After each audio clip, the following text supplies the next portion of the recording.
Good News Season 2 is all about people doing good through following their passions, good for their own souls and for others.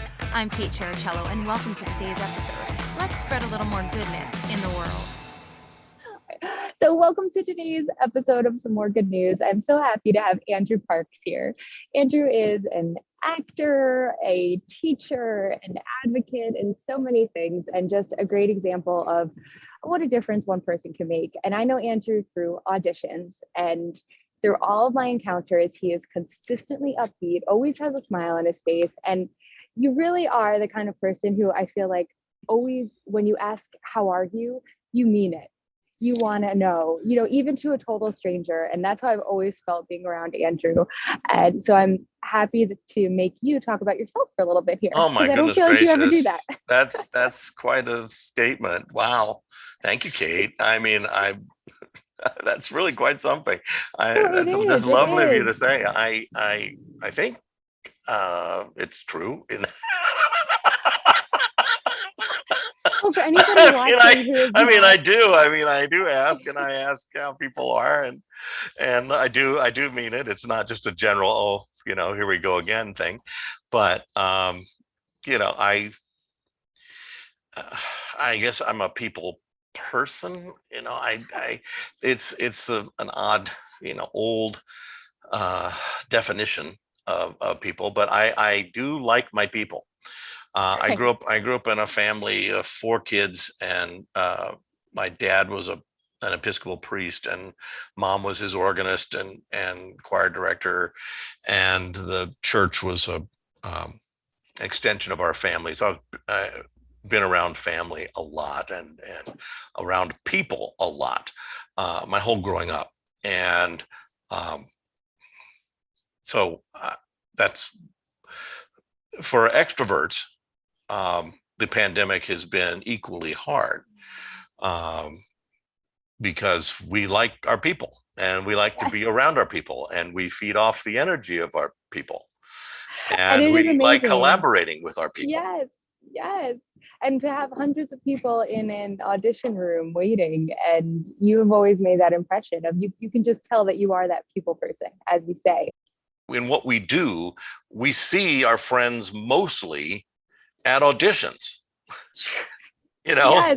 We see them walking down the street, but when we run into them at an audition, it's a chance to actually talk as opposed to texting or Facebook messaging or whatever. So it's always a joy to actually see a human in person. Because we do need our focus time, and we need get our game face on and all of that. And that's absolutely true.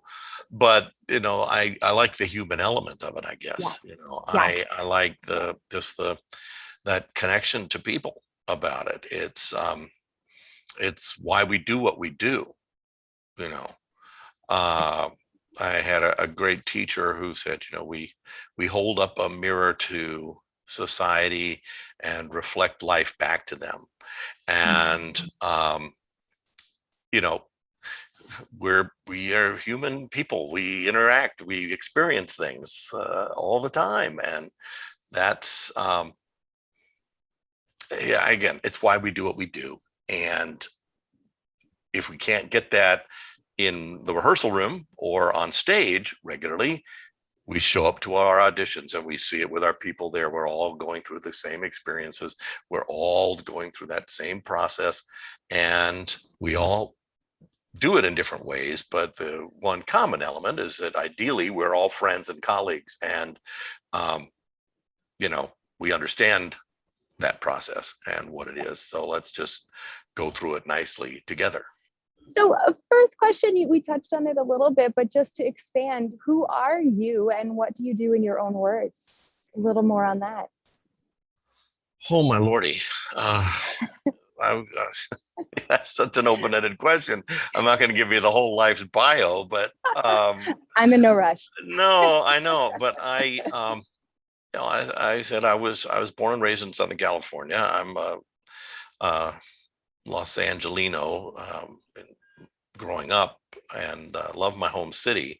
But my standard line to everybody is that I'm a LA kid in my heart, but a New Yorker in my soul. My parents brought me here in the early 80s for the first time, and fell in love with the city and the energy here. And I knew at some point I was going to get here.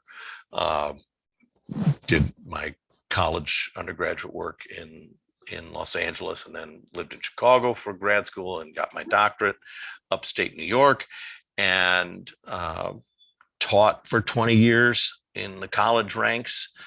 While I was opera boy. I trained as an opera singer for my training primarily, and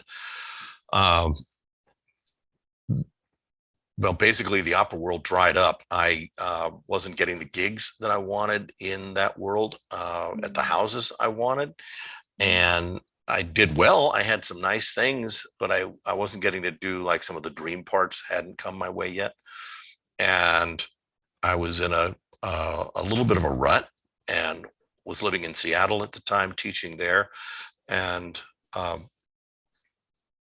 I went on a musical theater call for a semi-staged version of Martin Charnin's sequel to Annie. It's called Annie Warbucks. I actually know it well. And Martin hired me for that gig, and which was lovely and great, and we became friends, and bless his memory. And I went on did that show with him, and then went on another call and got that gig, and then got another one and got that gig. And I didn't need to be hit over the head with a brickbat. All of a sudden I was booking musical theater work again. I did Pirate King and Pirates of Penzance, which is I'm a Gilbert and Sullivan geek, and I loved doing that. And then I got my equity card doing The Producers. The first time I did The Producers, playing Bialystok of all things, in Seattle, and I just never looked back. I just quit focusing on opera performance and went back into the musical theater world and got some more straight acting training, and I'm constantly working on that. I'm just trying to be a better actor, and kind of left the opera world behind as a performer. I still teach opera students, but I do 95% of my studio is musical theater kids, and of every kind. I have professionals who are on Broadway, and I have students who are just out of college who've got their BFA and have come to New York, one bag $6 and me, or whatever it is, and who are ready, and then need to learn how to audition in New York, and how to build their book, and how to do the things that they didn't learn in college. And then I have some rank beginners. I have a group of Rockettes and Rockette wannabes who are learning to dance and sing at the same time, and they've danced their entire lives and have never sung at all, and are learning how to use their voice for the first time. So it's a pretty broad spectrum in the private studio, which is great. So that's it in a nutshell, in terms of the professional. So that's what I've been doing, and it's been great until last year. Yeah. One thing just shut everything down. Absolutely. And you just covered my second question, which is how you got to be here today. But third, going into talking about COVID, how does your world look different? I mean, the obvious is theaters are shut down, but additionally, you do so many things. And I know you mentioned before this a little bit more of the advocacy. So I'd love to hear more about how your world's changed now. And then also what maybe you want to continue, a good change. And as you tell me this, I'm going to shift because my eyes are starting to water because it is that sunny here right now. Well, lucky you to be outside. So we're going to take, it's marvelous. Well, we're just going to take a little bit of a field trip here to the slightly more shaded spot. And now go there for she it, is. Andrew. Hey. The advocacy part, again, that came from my parents and grandparents. I mean, they were always active in causes, and being supportive things that were important to them, particularly around education and the environment and social justice and equality. And so that's just something I grew up with. I'm a burnt out old, FDR liberal, and will be until they put me in a pine box. But I mean, it's just, I was very fortunate and I grew up in a family that had some comfort and privilege, and or at least compared to many others. And it was a responsibility to be caring about people who weren't as fortunate. And that's just been something that I've done, my family has done, my brothers and sisters have done, and cousins have done. We've all taken part in that, and it's been an important part of it. And I was able to turn to that this last year and really at least commit time and energy helping and supporting and what I could financially as well. During COVID, because the work was shut down and the teaching was shut down. I went from at one point having 60 private students to having one. 60, wow. And I mean, spread out, because people are out there working and they're not coming regularly, or they're coming once a month, or they're coming every other week, or they're coming every 3 months or whatever, but down to one, because teaching online and Zoom is not my thing. God bless my colleagues who find it okay and can do it. I've just found it incredibly frustrating, particularly with the beginners, trying to help them understand the workings of a voice, physically was a challenge and hard to do online. Like everybody else, I've dabbled at other things to just keep my creative juices flowing, trying to write and do some things, but which I enjoy, but I don't know if I'm any good at it, and that's to be determined. And but what I knew I could do was at least stay involved with some of the causes that are near and dear, and have tried to do that and support others or learn about some others that are new to me, and just at least keep my brain active and my heart active in that regard. Trying to just not plant myself in front of the TV all day with a bowl of pretzels. And I understand that one. We all do. I love that. We all do, Yes. And look, everybody has handled this in a different way, and we've all had to handle it in our own way. And I truly hope that coming out of this, our industry will respect that and not judge everybody on their appearance and their how they are coming out of this, that they will just be open to who they are now. And we've never gone through anything like this collectively. Certainly our industry hasn't in our lifetimes. And it was already starting to be sticky and about body shaming and challenging people and being so focused on their looks and appearance and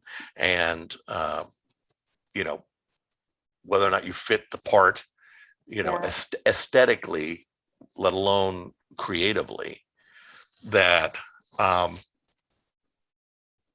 hope that COVID hasn't heightened that, that we've all dealt with this in different ways. Some of us have sat in front of the TV with a bowl of pretzels for 6 months, and understandably, just not knowing what to do.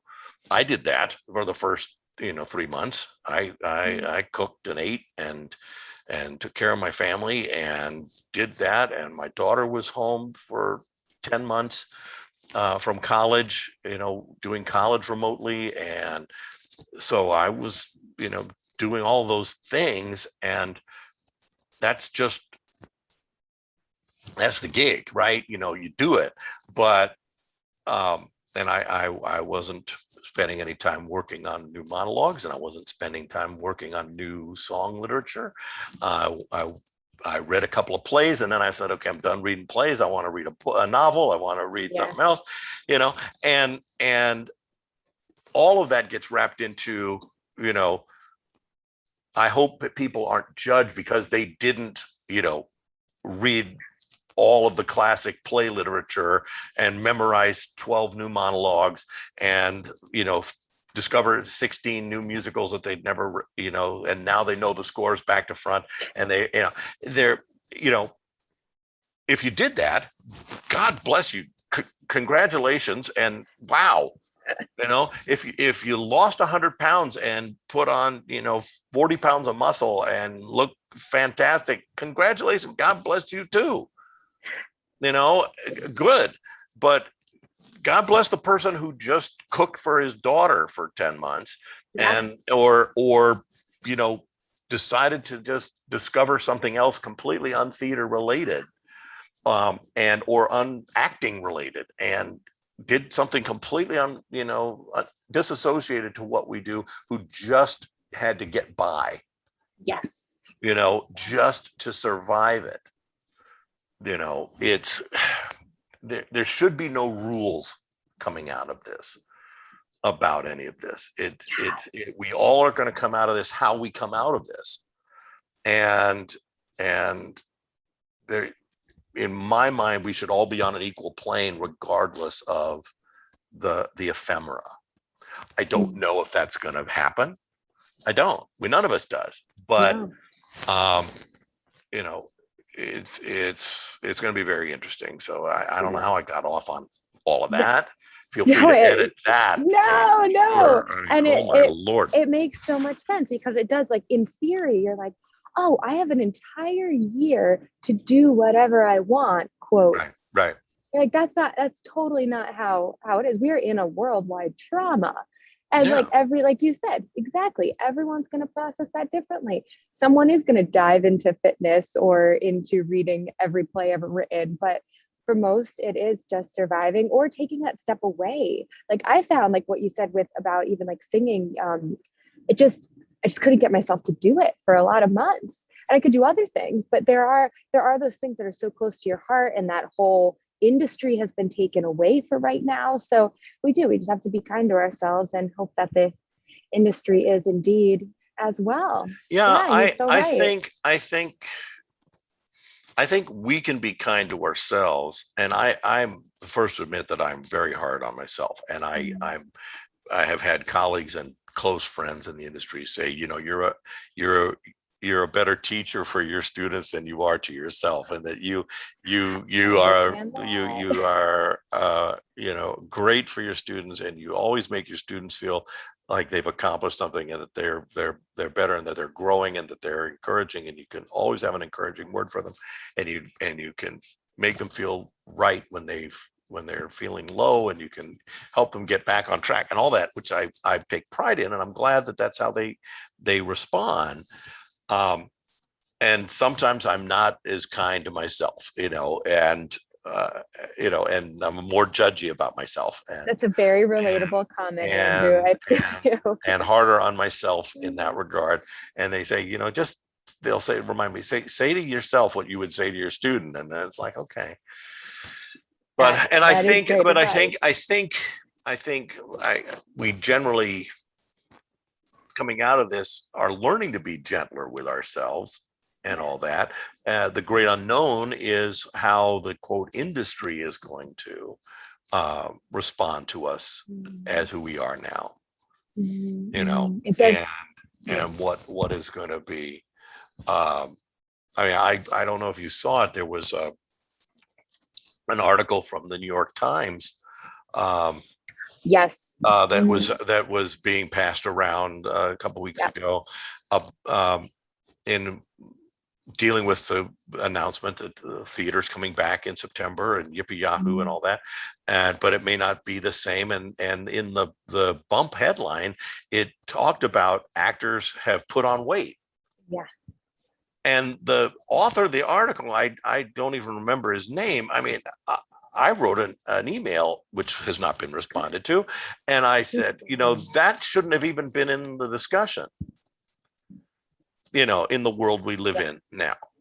And, but this is the level of hurdle that we all have to do. I mean, I really think, and I hope that there's going to be a reckoning and a seismic shift coming out of this, in every way, certainly for BIPOC or gender fluidity and for disabled, physically challenged people.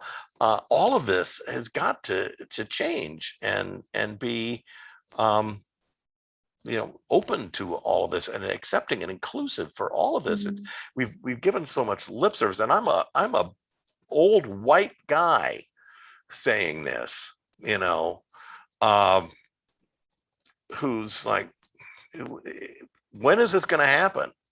We've been talking about it and giving lip service to it for decades. Is now finally the time?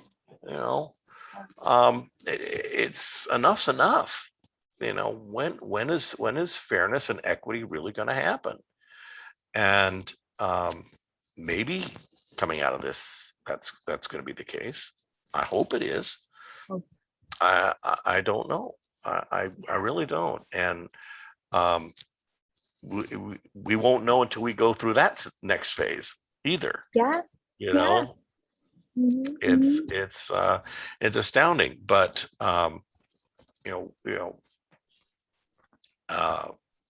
we just have to continue to be loud. We have to continue to be advocates for our colleagues and friends, and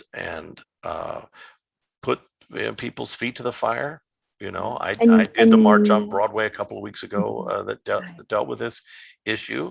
To my mind, there weren't nearly enough people who looked like me participating in it.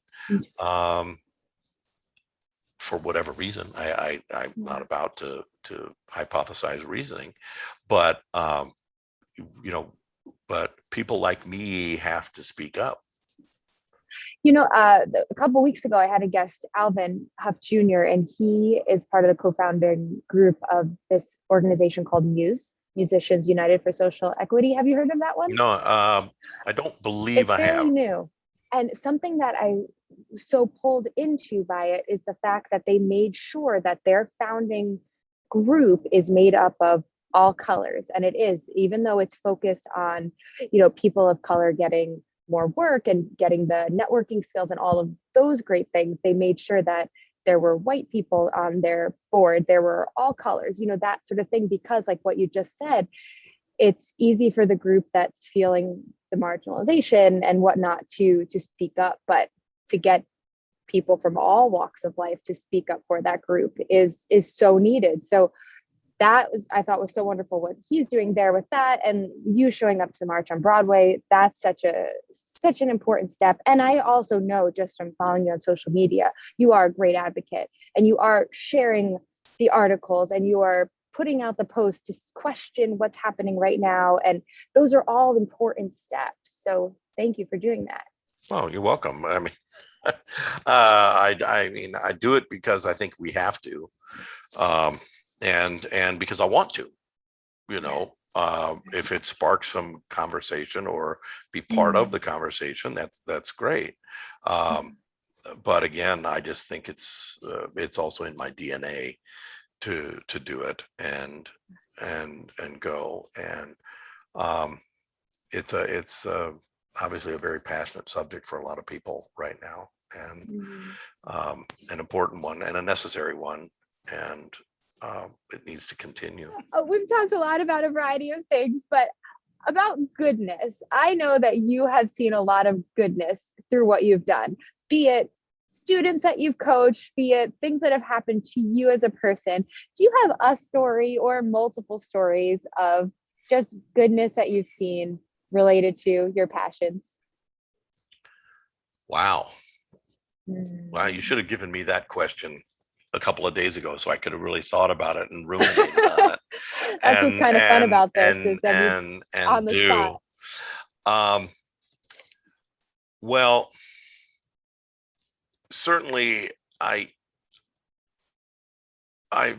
when you're a teacher, you love seeing your students succeed, but you love it when the light bulbs go on and they get something and it becomes second nature, or they understand what you've been saying for the longest time, and things just start to click, and then they find the joy and they go into that. That's marvelous. Um, uh, one of the organizations that I support is called Exploring the Arts. It's an organization in Queens. It was founded by Tony Bennett. It's part Oh, of the Frank Sinatra School, and it's the philanthropic wing of his foundation. And they do arts integrated education there, and um, they take failing schools, elementary schools, middle schools, high schools, and completely transform how they teach, and using the arts to teach all the subjects. And nice. that's what arts integrated curriculum Yeah. means. And have completely transformed them from failing schools into successful schools. Mrs. Obama had a similar organization, and the name is escaping me right now, that we partnered with. Um, Huh. Turnaround Arts, Mm. and they are now housed at the Kennedy Center in Okay. DC. After she left office, she kind of willed it to the Kennedy Center so that um, the organization wouldn't fail or disband Yes. after they left office. Huh. And thankfully she did. And um, they have uh, spread this program nationally, where they do arts integrated education at schools all over the country, and have completely transformed them. So the level of goodness in that is marvelous, and great to see that what we do can have an impact from a very young age all the way through. And if nothing else, makes people lifelong fans of the arts, but show that that there's not one way to learn things, and that there are a variety Yes. of different things. Uh, I've seen, people out there just putting themselves out there for other things unrelated to our industry. I think is extraordinary. People are very passionate about um, the environment and social justice. My darling Mara Davi is a former student of mine. Okay. She is one of the leading lights in the Broadway Alliance for the Environment, um, and she is living the life of someone who is trying to help save our planet.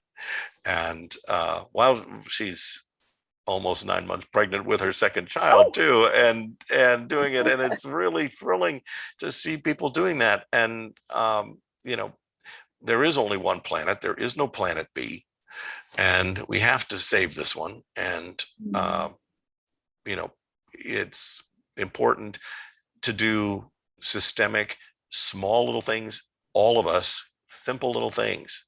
Not buying plastic bottles, and not buying plastic garbage bags.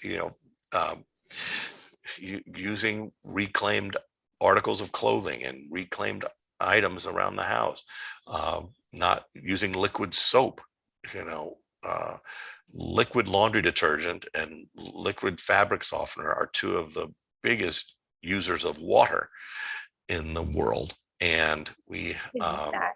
and we, if we went to um, detergent sheets and natural fabric softeners as opposed to liquid ones, we would save so much water. I don't have the facts, but simple things like that we can all do, and then encourage our families to just try it for a month and see, just do it, you know. So I see a lot of goodness in that, and then I see just goodness in the world of nature. Walking into Central Park, with the lack of traffic due to COVID, you can actually hear birds and squirrels and dogs and things. Yes. Oh, and there's In the so many park, it's great. flowers. And the So flowers, many flowers. so that, which is all very esoteric, I know, but and I can, appreciate the beauty in the meatloaf I made 2 nights ago. Was really good. I love to cook. I love to cook, so I just try to do something different and try something new. I'm not anywhere near a chef, but I just try to, be brave and take on something else. But there's goodness all around us if you just look for it and not focus completely on the negative. I mean, good Lord, we had enough of that for the last 4 years, and it was exhausting and overwhelming. I'd never, been anything through that. None of us had remotely, and hope we never do again. Because I'm just astounded by it. But we don't need to get into a political diatribe here. But there is a lot of goodness and kindness happening. I held the door open for a lady the other day who was walking into Nordstrom, and she thanked me for holding the door open for her. It's just something I do. But people forget to do simple things like that. And pick up trash on your street corner and just throw it into the garbage can. That kind of thing makes me crazy too. Right. Those are all beautiful. But I saw somebody do that. There's a woman in Central Park. We see her on our walk every morning, who goes on a run. She's a tiny little Asian woman. I presume, based on her looks, and she runs through Central Park in her running gear, but she has a garbage bag and picker-upper. I don't know what else the heck you call it. Yeah, that thing. And she picks up trash, and she collects trash as she runs through the park. And she'll be filling her bag, but she'll see a random can or a plastic or whatever, and she's cleaning Central Park just because she wants to clean Central Park. It's absolutely wonderful. It's amazing. We applauded her one time when she walked by, and she was embarrassed, but it was like, I mean, come on, there's somebody out there picking up trash in Central Park because it's her park, and she's not going to let people mess it up. I just think that's fabulous. I think it's amazing. I'm going to look for her now. Next time I'm out there. Yeah. Amazing. Well, we'll take a walk. You got to come up and we'll take a walk. Yes. We are neighbors for those who are listening. He's just over there. Yeah. She's downtown from me, but gotta love the Midtown West Side Hell's Kitchen. It's all good. Yards. Yes. Hey, so one more question for you, Andrew. Is there any line that you hear yourself saying to your coaching clients over and over again, or a mantra that you say to yourself each day, or any kind of words of wisdom or advice? It doesn't have to be profound. It can be, but it doesn't have to be. Well, again, I wish you'd have given me some time, because I'm sure there are some that come to mind. But if you think of something later on, I will. But it is. This is going to sound very cheesy and sad, but it is a line that I use a lot with students and people. A favorite quote from a movie, the original version of Arthur with Dudley Moore, and very on in the movie, Arthur. For those of you who don't know the movie, he's a billionaire, playboy, drunk, overgrown child who doesn't have any focus in his life. And early on in the movie, he's talking to a woman on a date, and he looks at her very soberly and says, "Isn't fun the best thing to have?" And here's this guy who's got all the money in the world, all the toys, all the gadgets, all the everything you could possibly want, but he just wants to have fun.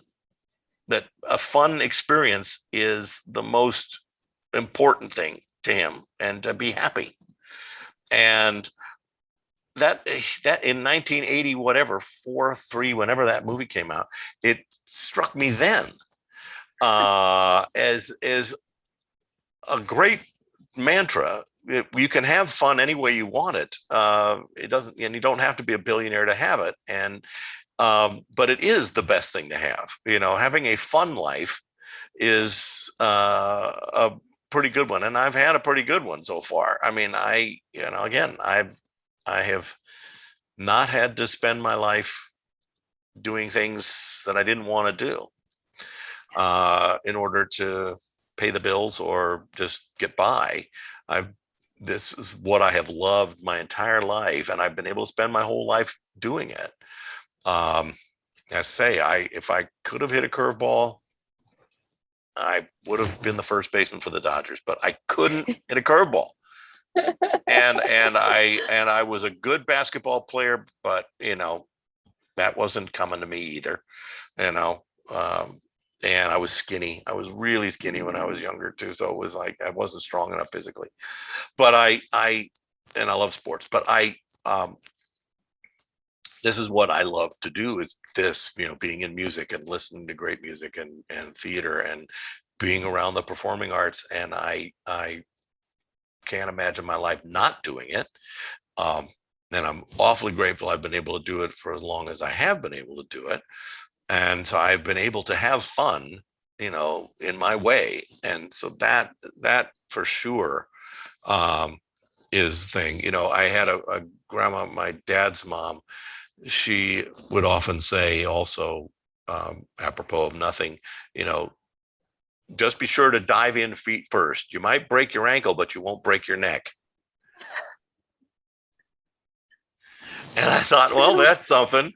She was from the California farm country, and that was very fun. You dive in, at least you're diving in and you're trying and you're doing it. And you might break your ankle, but you won't break your neck. Like, okay, I get what you're saying, Grandma. You're saying try, dive in. You never know. Yeah. But I do say that, it's the old thing that you won't know until you try is very true. You won't have the experience unless you try it. It may suck, but it and then you don't have to do it again. Right. But yeah. It's and so in what I teach and with my students, that is kind of, you've done it one way, you've done it this way, and you're kind of beating your head against the wall. You're enjoying it, but you're worrying about the people behind the table, or you're just not getting through. You're not getting called back, or you're not getting the next audition, or you're not getting the gig. Try it this way, and just see, and go do it this way, and see what the response is for yourself. See if you enjoy doing it more that way.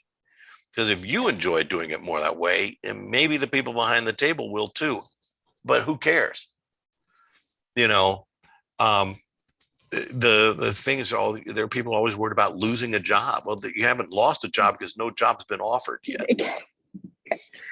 And the job is to show up and perform, and to just be yourself in the room and do your take on the material, how you want to do it, and how you would perform that monologue or perform that song. And again, they're going to like it or they're not. Those are the two choices. So if you liked it and had a good time doing it, that was the day. Move on and go to the next one. Yes. And then go have lunch with your friends that you saw at the audition, because you haven't seen them in a while. There you go. Sound familiar? Yes, it does. It does. And I think we'll be getting back to that sooner than later. Eventually. Yes. And in the meantime, you write your friends, you call your friends, you talk to your friends, and you make walking dates in the park with your friends. Walking dates in the park. Because we only get one shot at this. It's one time through, and the people make the party. That's you can have the best intentions as a host of a dinner party, but if you have lousy guests, it's not going to be. It's the people make the party. And being around people is important for all of us. I understand that people are introverts and that there are introverted actors who are that way and need that, and they blossom in the process, and that's a wonderful person too. It takes all kinds. We're everything, but ultimately we collaborate. We feed off of each other. And even one of my great mentors, James Whitmore, the great character actor, he became known for doing one-man plays during a stage of his life. He did a one-man play of Will Rogers that was famous, and he was Oscar nominated for a one-man play of Harry Truman, famously called "Give 'Em Hell, Harry," and then he did one of Theodore Roosevelt.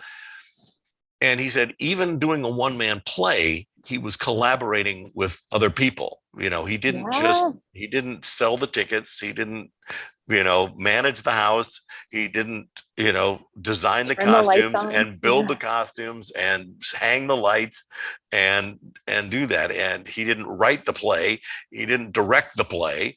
He did the play with people and collaborators, because that's what we do. We are around people. And so that's the fun, right? That's the fun of life, is doing that. And hopefully we will get that back and have some semblance of that on some level coming eventually again. Andrew, I can't thank you enough for talking with me today. Kate, you're awesome. Awesome. You say these lovely things to me and do it, but you are the living embodiment of this. You do this yourself, and it's true. That's why you're doing this podcast. That's why you're doing this video. That's just who you are. That's why people respond to you. That's why you've had the career you've had, is that, that's just, you can't fake that. And it's just, you're hardwired for it. So it's an honor to play and to be here with you, and I'm flattered that you asked. It's just, well, thanks. And right back at you. Like because, I said, no, not too many people think an old man has something to say. And so I appreciate that. You keep using this word old. I don't know what you're talking about. No, I'm not dead yet, but it's everything's relative. You've got a lot more years of bringing brightness to the world. Oh, I'm gonna try. That's for sure. We need all the good news we can get. This is Kate Cherichello. Please follow me at positively_Kate on Instagram for more. And if you have stories of good news that need to be shared, please do send me a message. If you enjoyed today's episode, it would mean so much if you shared it with your friends and left a review. Thank you, and see you next time.